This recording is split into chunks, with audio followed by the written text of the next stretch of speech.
Changement de programme pour Emmanuel Macron. Les 7 et 8 février prochains, le président de la République était attendu à Marseille où il devait, notamment, participer au Forum des mondes méditerranéens.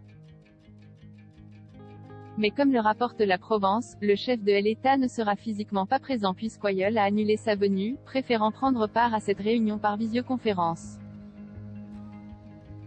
Une absence qui interroge, mais dont l'Élysée ne veut pas parler. À BFM TV, l'entourage d'Emmanuel Macron a assuré que cette virée marseillaise n'était qu'une hypothèse parmi d'autres.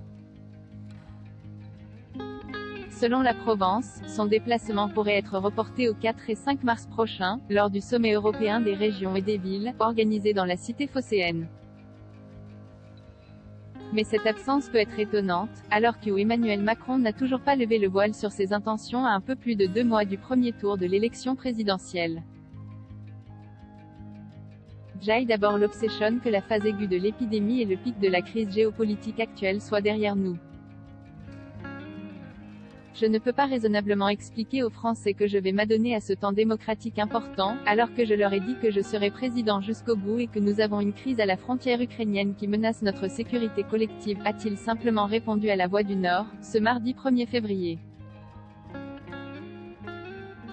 Si le pic épidémique du Covid-19 semble être passé en France, la situation est toutefois plus tendue au niveau international et notamment en Ukraine.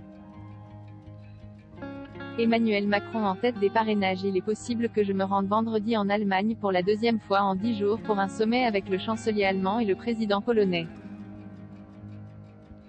Et je prendrai d'autres initiatives, poursuivait Emmanuel Macron auprès de nos confrères. La situation n'a jamais été aussi tendue qu'elle ne l'est aujourd'hui.